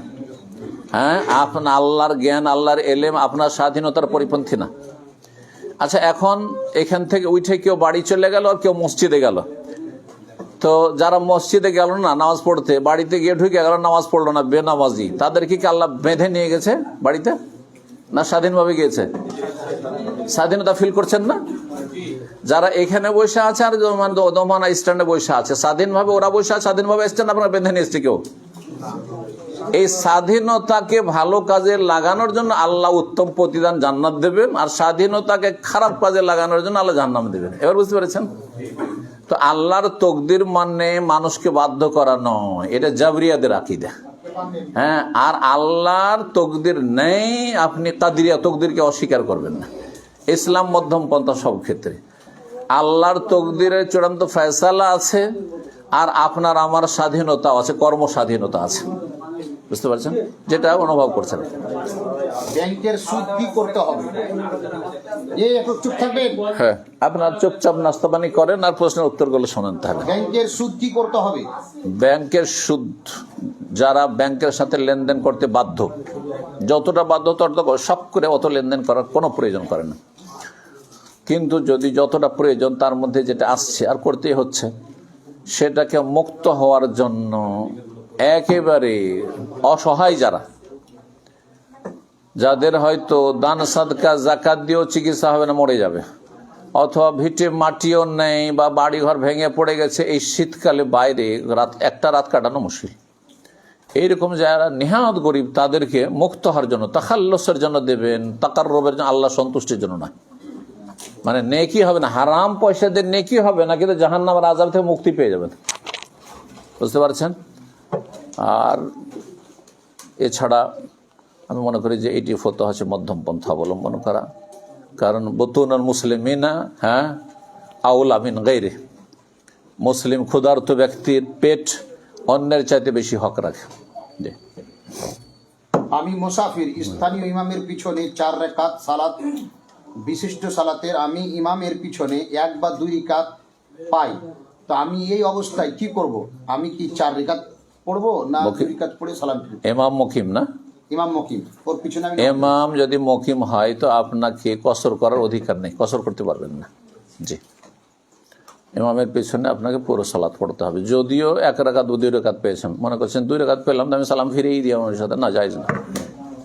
ইন্নামা জুইলা লিউতাম্মা বিহি, ইমাম যেহেতু ইতমাম করছে, পূর্ণ নামাজ পড়ছে, আপনাকে পূর্ণ নামাজ পড়তে হবে। আমার শ্বশুর মশাই নামাজ পড়ে না, আমার জন্য করণীয় কি? অনেক বলেছি বিয়ের আগে, বিয়ের সময় নামাজ পড়তে, এখন পড়ছে না বলছি। শ্বশুরের ওপর আপনার নেতৃত্ব আল্লাহ দেয়নি, একটু আগে বল, আপনার এখন হ্যাঁ জবান দিয়ে উপদেশ দেওয়া, এটা হচ্ছে আপনার করণীয়। বল প্রয়োগ করা আপনার জায়েজ নয়, এমনকি আপনার বাপের উপর বল প্রয়োগ করা জায়েজ নয়। বাপ বেঁচে আছে, মায়ের উপর বল প্রয়োগ করবে, এটাও জায়েজ নয়। হ্যাঁ, নামাজ পড়তে হবে, না হলে বাড়িতে রাখবো না বলা যাবে আপনাকে, না, মোটেই জায়েজ নয়। তো উপদেশ দিতে হবে, আর উপদেশ দিয়ে যদি না শুনে, আর দেখেন যে আপনার স্ত্রীকে শ্বশুর বাড়ি পাঠাইলে হ্যাঁ বাপের রঙে রঙে যেতে পারে, খারাপ হইতে পারে, তো স্ত্রীকে পাঠাবেন না বাপের কাছে। ওর বাপ এসে মাঝে মাঝে সালাম দো করে চলে যায় মেয়ের সাথে, কারণ আপনার স্ত্রীকে জাহান্নাম থেকে বাঁচাইতে হবে। আপনার ছেলে মেয়েগুলো নানার কাছে গিয়ে বেনামাজি হয়ে যেতে পারে, যে নানাই নামাজ পড়েনি বুড়াতি কালে, 80 বছর বয়সে, তো আমি কেন পড়বো, তাই না? তাহলে আপনি ওই পাঠাবেন না, নাতিদেরকে, আপনার ছেলেদেরকে, ছেলে মেয়েদেরকে নানার কাছে পাঠাবেন না, জায়েজ নাই, রিস্কি এটা আপনার জন্য। আমি দর্জির কাজ করি, কাস্টমারকে কি টাকনোর নিচে প্যান্ট তৈরি করে দিতে পারি? না, কাস্টমারকে টাকার নিচে প্যান্ট তৈরি করে দিতে পারবেন না, করবেন না, বলবেন। তবে যদি অমুসলিম হয় তো অসুবিধা নেই, অমুসলিমকে করে দিতে পারেন, সমস্যা। কারণ অমুসলিম আগে ইমানের মুখাতাব, হ্যাঁ ইমানের খেতাব, তারপরে আমল। অমুসলিম কোথাও মদ খাচ্ছে, হ্যাঁ, অথবা শরীর গোস্ত খাচ্ছে, নিষেধ করতে পারবেন? এই শরীর গোস্ত খাওয়া যাবে না বলতে পারবেন? কিন্তু মুসলিমকে বলতে পারবেন। কথা বোঝা গেছে না? অমুসলিম নামাজের সময় মসজিদের বাইরে বাইরে বসে আছে, বলতে পারেন চল নামাজ পড় নাই, ঘরে ঢুক, বলা যাবে না? যাবে না। তো সেই আর কি। আমি একজন গাড়ির চালক, প্রতিদিন প্রায় 30-35 কিলোমিটার গাড়ি চালিয়ে দূরে যাই, তাহলে কি আমি মুসাফির, কসর করবো? 30-35 কিলোমিটার সফরের দূরত্ব নাই। সফরের দূরত্ব সম্পর্কে দুটো ফতোয়ার কোনোটা দিয়ে পড়ে না। একটা হচ্ছে যেটাকে সেখানকার প্রথাতে সফর বলা হয়, তো 30 কিলোমিটার সফর হয়ই না। এখান থেকে কিশনগঞ্জ গেলে তেমন সফর না, বা এখান থেকে কিশনগঞ্জ 40 হয়ে যাবে না, তা বেশি নাকি 40। তো এখান থেকে কানকি গেলে সফর, কেউ বলবে না যেটা সফর, কথা বোঝা গেছে। আর 48 মাইল যেটা 80 কিলোমিটার, 70-80 কিলোমিটার, সেটা তো পড়ে না, তো কোনোটাতে সফর নাই। তবে যদি এখান থেকে 80 কিলোমিটার মতো যাচ্ছে, ডেইলি যাচ্ছে, ডেইলি আসছে, ভাড়া মারে, করতে পারবে কি না, এই ক্ষেত্রে দুটো মত রয়েছে। একদল বলছে না, পারবে না, ওরা সতর্কতা অবলম্বন করেছে। আর একদল বলছে না, পারবে, যেহেতু সে সফরের দূরত্বে চলে যাচ্ছে, বা সফরের ইস্তেলা যেটি পরিভাষা তার আওতাভুক্ত, হ্যাঁ, তার এই জার্নি, সুতরাং সে কসর করতে পারবে, কসর করতে পারবে, অসুবিধা নেই। শেখ, আমার প্রশ্ন, আমি বেনামাজির জানাজা পড়ি না, এটা কি মধ্যম পন্থা, না এটা কি ঠিক হচ্ছে কি হয় না? বেনামাজির জানাজা একেবারে টোটালি যারা 5 ওয়াক্ত নামাজ পড়ে না তারা জানাজা পড়বেন না, কিন্তু যে মাঝে মধ্যে পড়ে মাঝে মধ্যে পড়ে না, তো তারা বড় কুফরিতে আছে না ছোট কুফরিতে আছে, মাসলা ইখতিলাফি অধিকাংশরে বলছেন যে সে ছোট কুফরিতে, বড় কুফরিতে নয়। 3 ওয়াক্ত পড়ে, 4 ওয়াক্ত পড়ে, 2 ওয়াক্ত পড়ে না, মাঝে মাঝে পড়ে মাঝে মাঝে পড়ে না, এরকম যদি হয় তাহলে কুফরির কাছাকাছি বড় কুফরি, কিন্তু ছোট কুফরিতে আছে, তাদের জানাজা পড়বেন। পাড়া প্রতিবেশী বিশেষ করে, কারণ প্রতিবেশীদের অতিরিক্ত হক রয়েছে, আশেপাশের লোক নামাজ পড়বে। আচ্ছা, যারা জানাজা পড়ছেন না একেবারে বেনামাজ, ধরেন জুমা পড়ে শুধু, 1 ওয়াক্ত নামাজ পড়ে না, তো জরুরি নয় যে আপনাকে বুক ফুলিয়ে বলে বেড়াইতে হবে তো মানে স্ট্যান্ডে আমি বেনামাজে জানাজা পড়ি না, আমি পড়বো না, এটা ফিতনা ফাসাদ হবে, বুঝছেন না? হিকমা অবলম্বন করতে হবে। আপনি পড়বেন না, চুপচাপ আপনি বাড়িতে বসে থাকেন, রাস্তায় অত ঘোরা হবে, জানাজা সবাই পড়তে যাচ্ছে আর আপনি ঘুরে বেড়াচ্ছেন, চলেন জানাজা হচ্ছে, বেনামাজি জানাজা পড়বো, এটা ফিতনা ফাসাদ সৃষ্টি করবেন না, এটা কখনো করবেন। আপনি ঘরে লুকিয়ে থাকেন আর না হলে বাইরে কোথাও চলে যান নিজের কাজে। জি, আমি জীবনে একবার 1 ওয়াক্ত নামাজ পড়তাম না, ওর নামাজ আমি আমার ছাত্র জীবন কি মদিনার জীবন ছিল আল্লাহ আলম, কি আল কাসিমের জীবন ছিল, তো নতুন নতুন হামাদানি হয়েছিলাম আমার গ্রামে, অথচ নিজের বংশেরই 1 ওয়াক্ত নামাজ পড়তো না, শুধু জুমা পড়তো। চিন্তা করলাম যে নামাজ পড়বো না। সেই দিন আমাকে সকাল 7টায় গেলেই চলতো আমার মাদ্রাসা, আমি ভোর 4টায় বেরিয়ে চলে গেলাম, ভোর 4টায় গ্রাম থেকে বেরিয়ে চলে, তারপরেও সমালোচনা হয়েছে, সমালোচনা করেছে, এই যে চলে গেছে জানাজা পড়েনি, তো কথা হচ্ছে। অথচ আমি কাউকে প্রকাশ, আমার ফ্যামিলি ছাড়া আমার বাবাও মনে হয় জানতো না, চুপচাপ বেরিয়ে চলে গেছি। বাবা জানতো যে যাচ্ছে, কিন্তু আমি 4টায় কেন যাচ্ছি, 7টায় 6টায় গেলে চলতো, কেউ জানে এত ডিটেলস, শুধু আমার ফ্যামিলি ছাড়া, বুঝছেন না? তো এটা হচ্ছে হিকমা অবলম্বন করা, এমন কিছু করবেন না যেটাতে অশান্তি হয়। জুমার দিনে সফর অবস্থায় আসরকে জামা বাইনে সালাতান করা যাবে না, জুমার সঙ্গে আসরকে? শেখ ইবনে বাজ রাহিমাহুল্লাহ বলছেন করা যায় না, বেশ কিছু বড় বড় ওলামা কেরাম বলছেন করা যায় না, কিন্তু কিছু কিছু ওলামা এখনো সৌদি আরবে সালাফি ওলামাদের মধ্যে ইখতিলাফ রয়েছে, ওনারা বলছেন যে কেন করা যাবে না। যারা বলছে করা যাবে না তারা বলছেন নবী এমনটা করেননি, তো নবী সাল্লাল্লাহু আলাইহি ওয়াসাল্লাম ওই রকম সিচুয়েশন হয়তো হয়নি যে জমা করা প্রয়োজন হবে জুমার সাথে জোহর, এরকম হয়নি। নবী সাল্লাল্লাহু হয়েছে অথবা নিষেধ করেছেন না জুমার সাথে জমা করতে পারবে না, এমন নাই কিন্তু, যার ফলে ইখতিলাফ হওয়া স্বাভাবিক আহলে হাদিস বা সালাফি ওলামাদের মধ্যে। আর একদল বলছেন যে পরিস্থিতি যদি বাধ্য করে আপনাকে যে না এখন যদি জুমার সাথে জমা না করি তো আর আমার গাড়ি থামবে না, তো আমি গাড়িতে নামাজ পড়তে হবে, সেখানে রুকু সিজদাও করতে পারবো না, ওর চাইতে বলে আমি জমা করে নিলাম, করা যেতে পারে এরকম, বিশেষ করে এখানে করা যেতে পারে। সৌদি আরবে হয় কি প্রত্যেক ওয়াক্তে থামছে, আমরা মক্কাতে জমা করলাম না হয়তো, কিন্তু তাইফে এসে থেমে গেল আসরে, হ্যাঁ তো সম্ভব, কিন্তু এইখানে তো আপনার নামাজের রুকন মেলা বাদ দিতে হবে আপনাকে, বাসে বসে বসে নামাজ পড়তে হবে, অনেক জায়গাতে নামাজ পড়ার পরিবেশই নাই, তাই জমা করে নেবেন সেই ক্ষেত্রে। জি, আল্লাহু আলাম। কিস্তিতে মোবাইল নেওয়া যাবে কি বা বিক্রি করা যাবে কি? কিস্তিতে যদি গাড়ি জায়েজ হয় তো মোবাইলও জায়েজ হতে পারে, ফ্রিজও জায়েজ হতে পারে, ওয়াশিং মেশিনও জায়েজ হতে পারে, মাসলা ইখতিলাফি। একদল সতর্কতা অবলম্বন করছেন, বলছেন জায়েজ নয়, আর এক দল বলছেন যে রেট যেহেতু ক্লিয়ার, মাসলা ওয়াজে, যে আপনি নগদে কিনলে এত আর কিস্তিতে কিনলে হচ্ছে এত, সুতরাং এখানে বাইআতানিফি বাইআতিন হয় না, এক ব্যবসাতে 2 ব্যবসার অন্তর্ভুক্ত পড়ে না, হ্যাঁ এটা নয়, সুতরাং জায়েজ, ব্যবসা একটাই, আমি ধারে এত নেব, হ্যাঁ তো জায়েজ আছে, আল্লাহু আলাম। আর আমরা এই ফতোয়ার উপরে আছি, সৌদি আরবে অধিকাংশ আমরা এই ফতোয়ার উপরে আছে যে কিস্তিতে জায়েজ আছে, কিন্তু আপনাকে সুদ দিতে হচ্ছে না আপনি সরাসরি কিনছেন, এগুলো দেখার বিষয়। ব্যাংক কিনে দিচ্ছে আর আপনার কাছে সুদ নিচ্ছে, যদি এমনটা হয় তাহলে সুদ এটি, কেন ভারতে এসে এখানকার ফতোয়া সৌদি আরব ফতোয়ার সঙ্গে সৌদি আরব ইসলামী ব্যাংক ধরেন ইসলামী সিস্টেম আছে, তো ওখানে ভিন্ন বিষয়টি, সরাসরি আপনি যে কোম্পানির কাছে গেছে তার সাথে ডিলিং হচ্ছে, কিন্তু এখানে তো যদি লেখে যে না ইন্টারেস্ট সুদ, তাহলে তো মুশকিল, এই জন্য যদি সতর্কতা অবলম্বন করেন ভালো কথা, আল্লাহু আলাম। মেলাযুক্ত জালসায় দান করা যাবে কি? মেলাযুক্ত জলসা, মেলা হচ্ছে, দেখেন দান করতে বাধাও এভাবে দেব না, কিন্তু মেলাগুলি বন্ধ করতে বলবো। আপনাদের কাছে যখন দান চাইতে আসবে বলেন যে মেলাগুলো বন্ধ করো, ঠিক আছে দান করছি, শর্ত সাপেক্ষে দান করা যায়, তাই না? আমার আত্মীয় স্বজনকে আমি দান সাদকা করলে দেখি যে বেনামাজি আগে শর্ত লাগাই, নামাজ পড়ো তখন দেবো, অসুবিধা কি, এত লজ্জা কিসের, আমি টাকা দেবো বলে নামাজ পড়তে হবে, বুঝছেন না? হক কথা বলতে কোনো অসুবিধা নেই। তো ওই রকমই বলে ঠিক আছে জালসার চাঁদা দেবো আপনাদেরকে, কিন্তু কথা হচ্ছে যে মেলা বন্ধ করতে হবে, মেলা বন্ধ করেন, ওকে ঠিক আছে দেবো, এভাবে করেন। জি শেখ, প্রশ্ন হচ্ছে যে স্বামী মারা যাওয়ার পর স্ত্রী কি ইদ্দাতের পরে কবর জিয়ারত করতে পারে, মানে স্বামীর বা মহিলারা কি কবর জিয়ারত করতে পারে? সালাফি বিজ্ঞ আলমাদের কাছে কবর জিয়ারত কম বেশি কিছুই মহিলারা করতে পারবে না। হ্যাঁ, মা আয়েশা রাদিয়াল্লাহু তাআলা আনহাকে যে দোয়া শিখিয়েছিলেন, যদি সেই কবর আশপাশ দিয়ে রাস্তাটাকে আর অতিক্রম করে তাহলে সেই ক্ষেত্রে দোয়া প্রযোজ্য। কিন্তু উদ্দেশ্য করে যে যাই আমার মায়ের কবর কাছে বাপের কবর কাছে গিয়ে একটু দাঁড়ায় দেখে আসি, এটা জায়েজ নয়। লানাল্লাহু যাওয়ারাতিল কুবুর আছে আর জায়রাতিল কুবুর আছে, সেই জন্য জায়েজ নয়। যদি আলবানী রাহিমাহুল্লাহ বলছেন যে মাঝে মধ্যে কখনো হলে জায়েজ, শর্ত সাপেক্ষ, সেখানে গিয়ে কান্না না করে, সেখানে ভেঙে না পড়ে, অথবা শিরক বিদআত না করে ইত্যাদি, এসব রোদন না করে, তো জায়েজ। আর মাঝে মধ্যে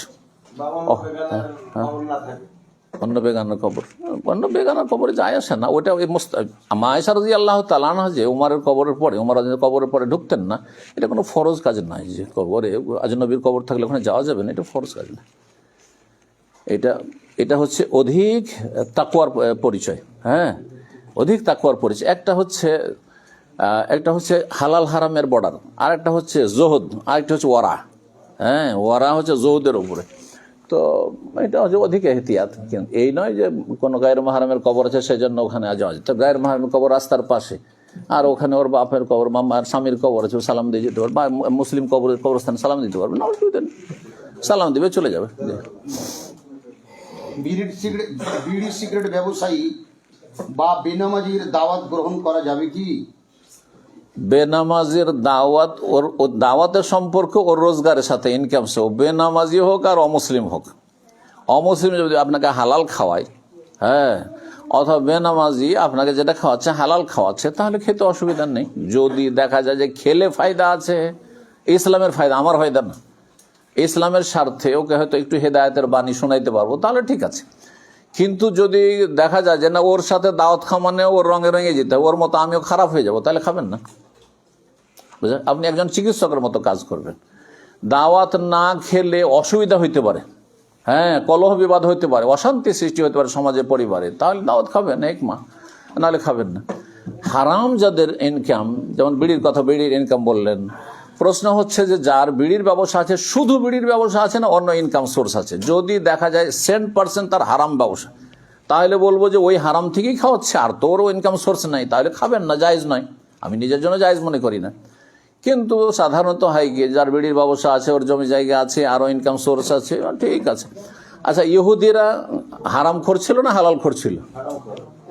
কোরআন আল্লাহ বলছেন ওয়াকলেহিমের রিবা ওয়াকাদ নুহু আনহু, ইহুদিদের সম্পর্কে ওরা সুদ করছিল, আল্লাহ বলছেন, বুঝছেন না? ওই যুগে, কোরআন নাজিলের যুগে, 1400 বছর আগে। আর তখন ইহুদির বাড়িতে রাসূল দাওয়াত খেয়েছেন। দাওয়াত খাওয়ার আগে কি জিজ্ঞাসা করেছেন, আচ্ছা এই যে দাওয়াতে যে বকরি রান্না এসো, এটা হালাল ইনকাম দিয়ে না সুদের টাকা দিয়ে? জিজ্ঞাসা করেছেন নাকি?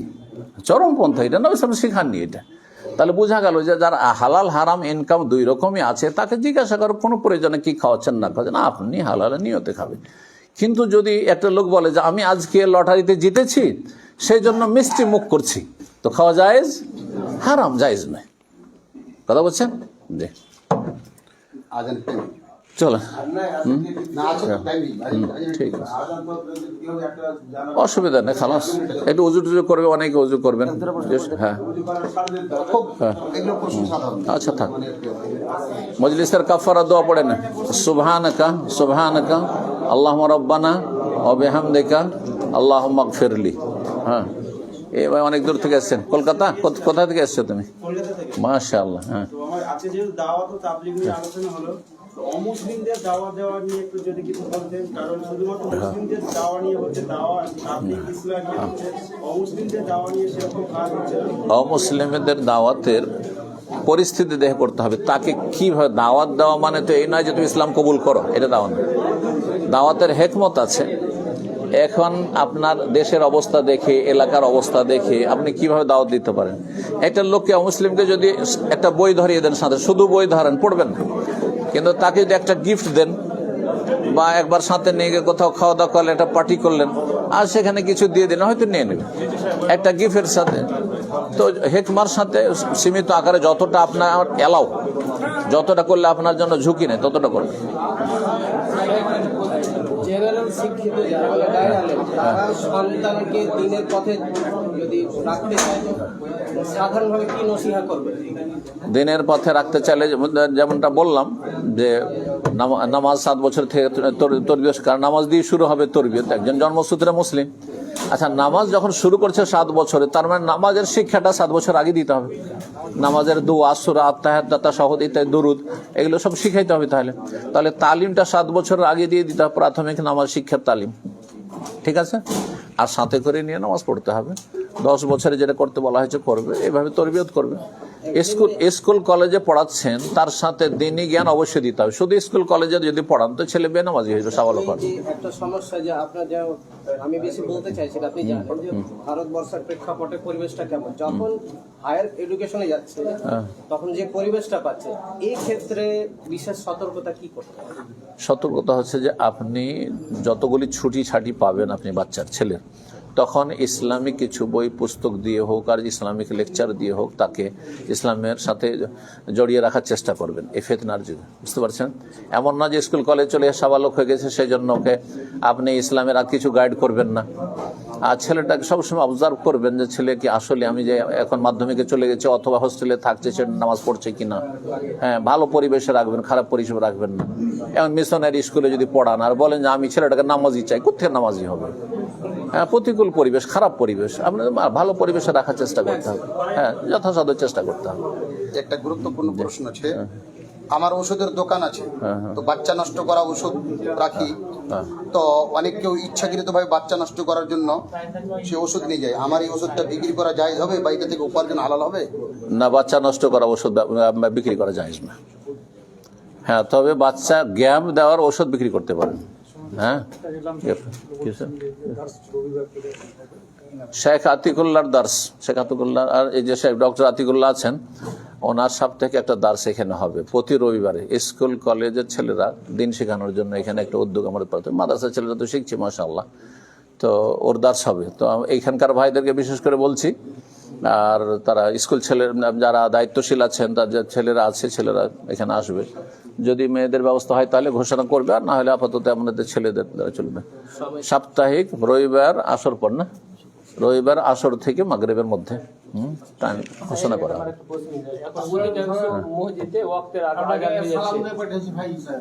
আচ্ছা আচ্ছা, ওয়ালাইকুম আসসালাম ওয়া রাহমাতুল্লাহ। বিশেষ করে আসরের, হ্যাঁ হ্যাঁ, আসর আজান ওয়াক্তের আগে কয়টার সময় আজান দিচ্ছে?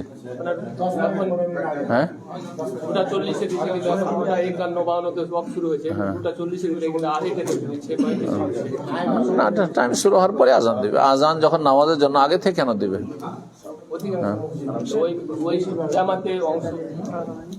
না, নামাজের সময়টা তো ঠিক আছে, কিন্তু আজান দেওয়াটা ঠিক হয় না সময়ের কাবলাল ওয়াক্ত।